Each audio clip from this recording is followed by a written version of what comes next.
Hi, I'm Tim. Welcome to Watchbox, and thanks for logging on. If you love this watch, email me, Team Mosso at thewatchbox.com. It's in the description below.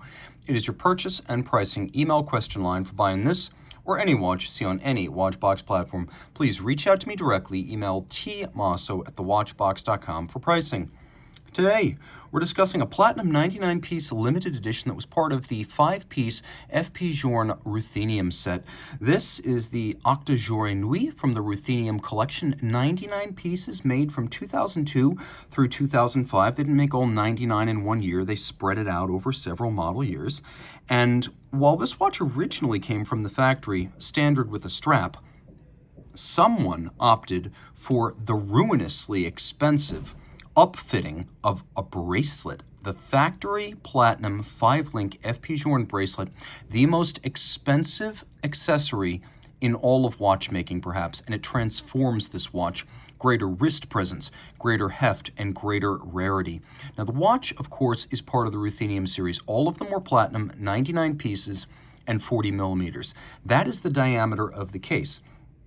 10 millimeters thick, from lug tip to lug tip, case only, it's 48 millimeters, but if we include the solid end links of the bracelet, it is a much more substantial 50 millimeters across the wrist. The 20 millimeter spacing between the lugs is fairly standard, and you'll have no shortage of strap options if you want to put a strap on this watch. And indeed, many people will buy it just because the bracelet is so collectible. They won't wear it that way.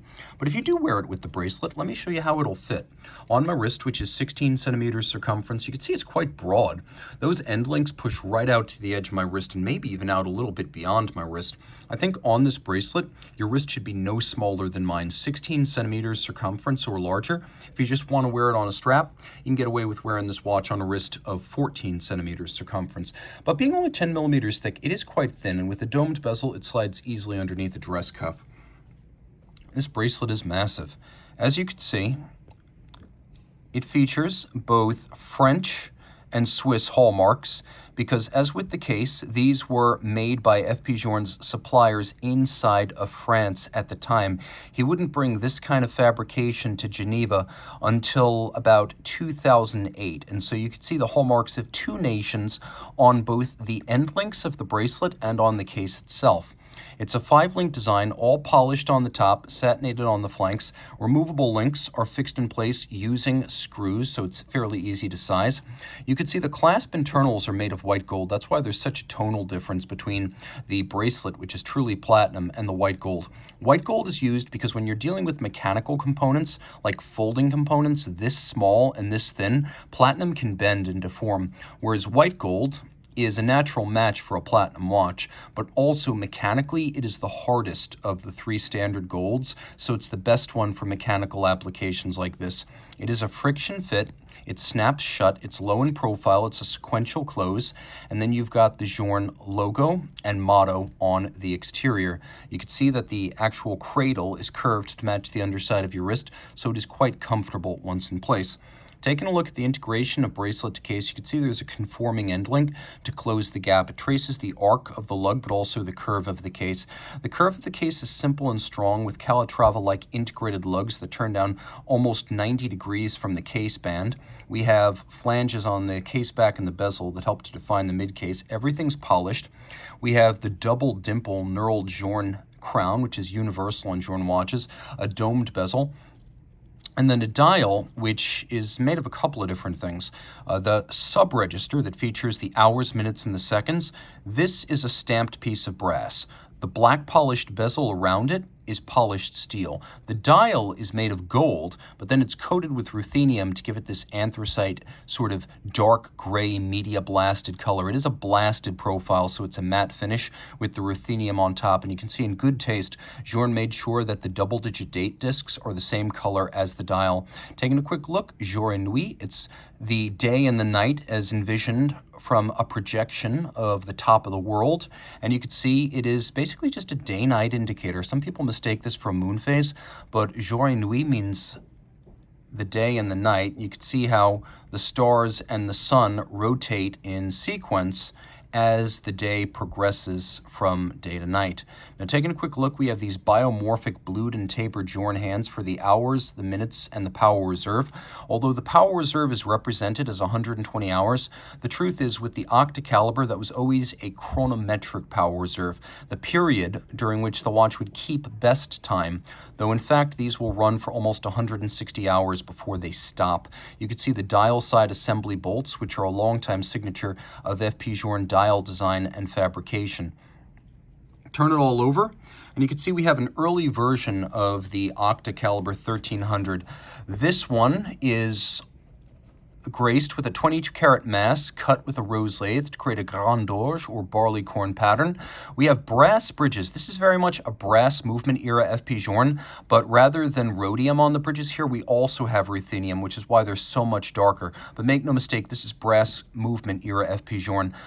An automatic winder, I believe at this point they still used the bidirectional winding system based on the ETA 2892, and I don't think that went away until about mid-2007. So this is one of the earlier versions of the 1300. I believe it's a bidirectional winder.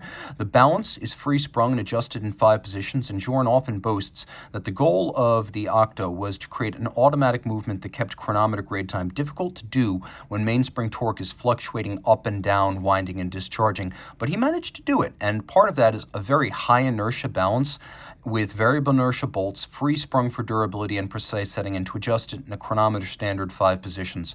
And then you could see that we have circular Côte de Genève, we have bevels on the edge of the bridges, although they're a little bit more rustic on these earlier Journe watches than they are today. You can also see black polished screw heads, locating pegs to help locating your bridge on the base plate. You can see those have been polished on their tops. There's engine turning on the base plate. There's satination on the wheels. We'll try to take a look at the whole movement. You can see that the circular Côte de Genève goes all the way around. And the reason Journe writes precision chronometer on here, even though it doesn't go through the COSC tests, is because he has established his own internal standards that he boasts exceed the COSC standards. And again, you can see that beveling here. It's a little bit more rustic and obviously machined on a Journe of this era, but that is part of what you're getting with a Journe of this era. You're getting evidence of the way they used to be made. You can also see this is evidence of the way the cases used to be made, as the year of manufacture of the case is stamped on the case back. That doesn't mean the watch was assembled and delivered that year, but until about mid-2005, the case back would have been stamped with the case year of manufacture, and then after that, the reference of the watch. I also mentioned both Swiss and French hallmarks, and you can see them here. That little diamond is a St. Bernard's head. That's the Swiss precious metal hallmark. Then we have these 2 eagles. Those are the French hallmarks from Eleanor of Paris, which made these components for Journe outside of Paris in the Paris metro area. Eleanor was a case and component maker, and then this large diamond next to the 2 eagles, that's the Eleanor maker's mark. Journe bought Eleanor, moved it to Geneva, and renamed it Boîtier de Genève, his case factory. And a lot of the same folks who worked at the old Eleanor still commute across the border to work at Boîtier de Genève to this day. And let's see, any other details? Well, 30 meters water resistant and 3 hertz beat rate, but if I have to tell you not to swim with this watch, you're in the wrong market. Otherwise, a fantastic collectible and a watch with immense wrist presence and rarity, given that the Ruthenium watches were not equipped standard with this bracelet, and it's a 5-figure upgrade part if you want to go out and buy it. Reach out to Team Mosso at thewatchbox.com for purchase and pricing details.